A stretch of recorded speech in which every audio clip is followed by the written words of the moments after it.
Question number 1, निम्न कथनों पर विचार कीजिए। भारत के राष्ट्रपति के निर्वाचन हेतु इलेक्टोरल कॉलेज में पहला, विधानसभा के निर्वाचित सदस्य के मत का मूल्यांकन बराबर राज्य की जनसंख्या राज्य की विधानसभा में निर्वाचित सदस्यों की संख्या गुणे 100। दूसरा, एक निर्वाचित संसद सदस्य के मत का मूल्यांकन बराबर सभी निर्वाचित विधानसभा सदस्यों के मतों का कुल मान निर्वाचित संसद सदस्यों की कुल संख्या। तीसरा, हाल ही में हुए चुनाव में 5000 सदस्य थे। इन कथनों में से कौन से सही हैं? सही आंसर है ऑप्शन बी, केवल 2 सही है। एक निर्वाचित संसद सदस्य के मत का मूल्यांकन बराबर सभी निर्वाचित विधानसभा सदस्यों के मतों का कुल मान निर्वाचित संसद सदस्यों की कुल संख्या। क्वेश्चन नंबर 2, निम्न संवैधानिक संशोधनों में से कौन से राज्यों से निर्वाचित होने वाले लोकसभा के सदस्यों की संख्या में वृद्धि करने से संबंधित हैं? ऑप्शन ए 6वां और 22वां, ऑप्शन बी 13वां तथा 38वां, ऑप्शन सी 7वां तथा 31वां, ऑप्शन डी 11वां तथा 42वां। सही ऑप्शन है ऑप्शन सी 7वां तथा 31वां। क्वेश्चन नंबर 3, चार्टर एक्ट 1833 में निम्न उपबंधों में से कौन सा एक नहीं था? Option A east India company की व्यापारिक गतिविधियों का समापन, ऑप्शन बी परिषद में परम सत्ताधारी के पदनाम को भारत के गवर्नर जनरल के पदनाम में बदलना, ऑप्शन सी परिषद में गवर्नर जनरल को विधिकर्ता की सभी शक्तियां प्रदान करना, ऑप्शन डी गवर्नर जनरल की परिषद में विधि सदस्य के रूप में एक भारतीय की नियुक्ति। सही आंसर है ऑप्शन डी, गवर्नर जनरल की परिषद में विधि सदस्य के रूप में एक भारतीय की नियुक्ति। क्वेश्चन नंबर 4, निम्न कथनों पर विचार कीजिए। वित्त आयोग का के कार्य हैं? पहला, भारत की संचित निधि से धन निकालने की अनुमति देना। दूसरा, प्राप्त करों को राज्यों के भागों में बांटना। तीसरा, सहायता अनुदान के लिए राज्यों के आवेदनों पर विचार। चौथा, संघ सरकार तथा राज्य सरकार ने बजट के प्रावधानों के अनुसार करों की उगाही कर रही हैं या नहीं, इसकी देखरेख करना तथा उस पर रिपोर्ट देना। सही आंसर है ऑप्शन बी 2 और 3।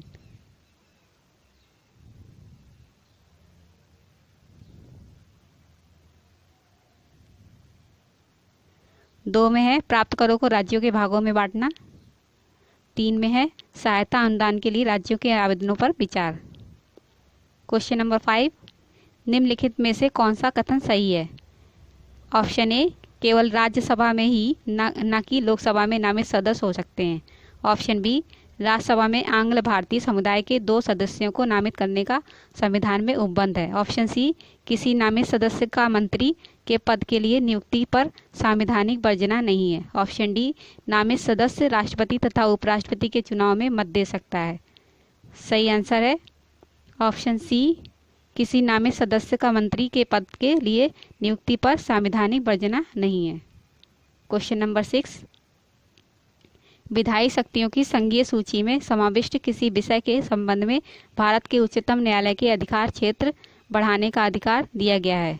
ऑप्शन ए भारत के राष्ट्रपति को, ऑप्शन बी भारत के मुख्य न्यायाधीश को, ऑप्शन सी संसद को, ऑप्शन डी विधि न्याय और कंपनी कार्य मंत्रालय को। सही आंसर है ऑप्शन सी संसद को। क्वेश्चन नंबर 7, अंडमान व निकोबार द्वीप पर निम्नलिखित उच्च न्यायालयों में से किस एक का क्षेत्राधिकार है?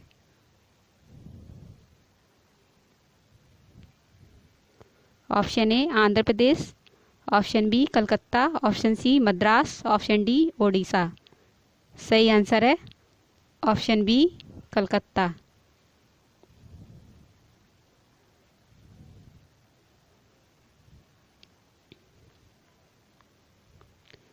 क्वेश्चन नंबर 9, निम्न कथनों पर विचार कीजिए। पहला, लोक लेखा तथा सार्वजनिक उपक्रमों की समितियों से राज्यसभा के सदस्य संबंधित होते हैं, जबकि प्राक्कलन समिति के लिए सदस्य केवल लोकसभा से ही लिए जाते हैं। दूसरा, संसदीय कार्य मंत्रालय कुल मिलाकर संसदीय कार्यों की मंत्रिमंडलीय समिति के निर्देशन में कार्य करता है। तीसरा, विभिन्न मंत्रालयों में भारत सरकार द्वारा गठित समितियों, परिषदों, मंडलों तथा आयोगों के लिए संसदीय कार्यमंत्री संसद सदस्यों को नामित करते हैं। इनमें से कौन से कथन सही हैं? ऑप्शन ए 1 और 2, ऑप्शन बी 2 और 3, ऑप्शन सी 1 और 3, ऑप्शन डी 1, 2 और 3। सही आंसर है ऑप्शन डी 1, 2, 3।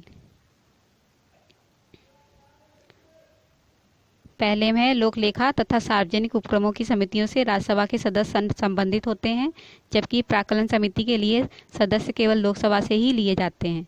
दूसरा है संसदीय कार्य मंत्रालय कुल मिलाकर संसदीय कार्यों की मंत्रिमंडलीय समिति के निर्देशन में कार्य करता है। तीसरा है विभिन्न मंत्रालयों में भारत सरकार द्वारा गठित समितियों, परिषदों, मंडलों तथा आयोगों के लिए संसदीय कार्य मंत्री संसद सदस्यों को नामित करते हैं। क्वेश्चन नंबर 10, भारतीय नयाचार प्रोटोकॉल के अनुसार अग्रता क्रम में निम्न में से सबसे पहले कौन है? ऑप्शन ए उप प्रधानमंत्री, ऑप्शन बी भूतपूर्व राष्ट्रपति, ऑप्शन सी अपने राज्य में राज्यपाल, ऑप्शन डी लोकसभा अध्यक्ष। सही आंसर है ऑप्शन सी अपने राज्य में राज्यपाल।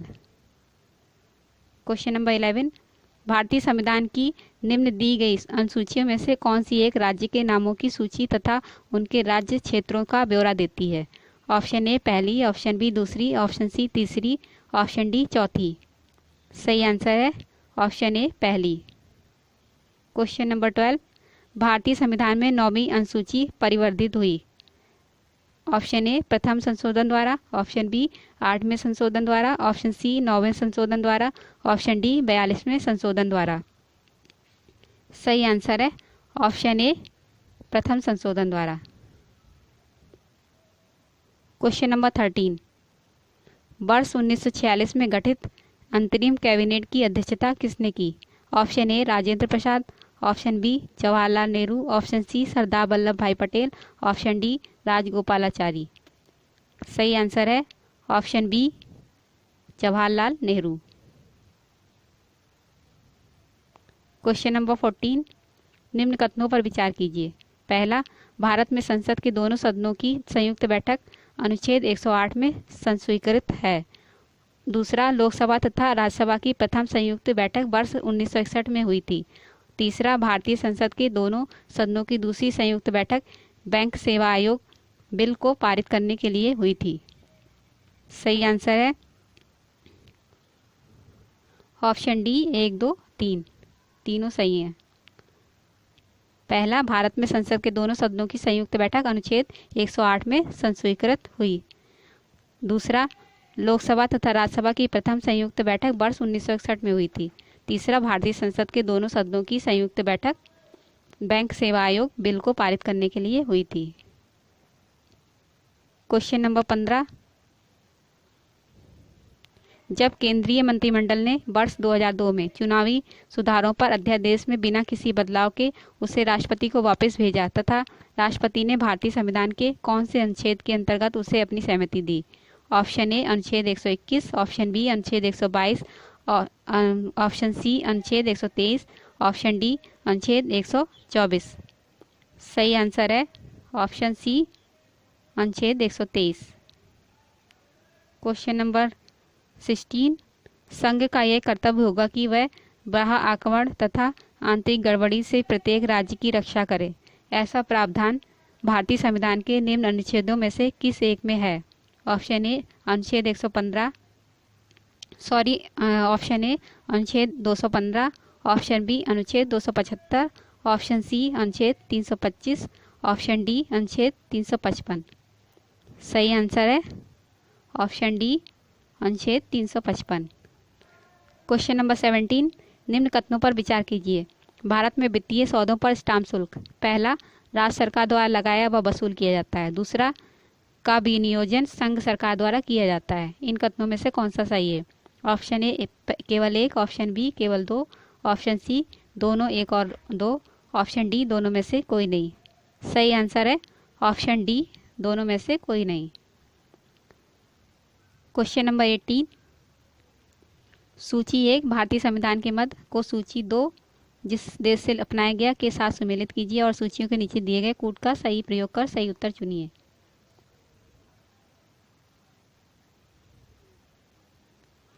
सूची 1 भारतीय संविधान के मद, सूची 2 जिस देश से अपनाया गया। ए है राज्य के नीति निर्देशक तत्व। राज्य के नीति निर्देशक तत्व आयरलैंड से लिए गए।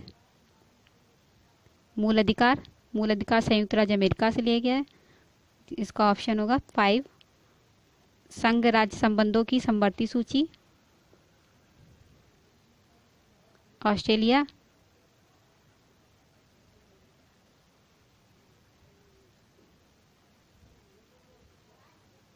भारत राज्यों का संघ है तथा संघ में अधिक शक्ति निहित है, ये लिया गया कनाडा से।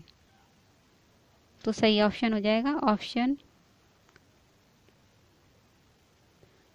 डी।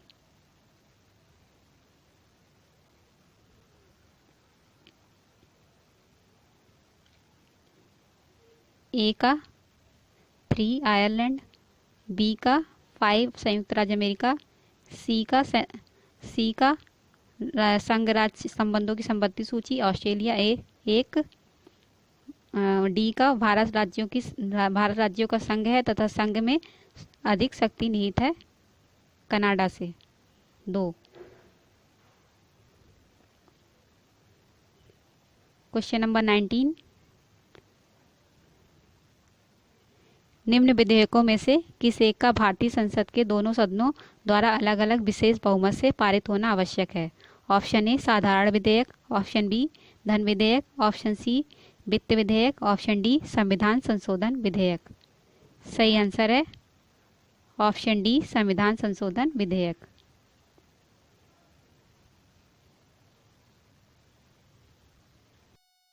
दोस्तों, अगर आपने अब तक मेरा चैनल सब्सक्राइब नहीं किया है तो सब्सक्राइब कर लें और नई अपडेट के लिए बेल के आइकन पर जरूर प्रेस करें।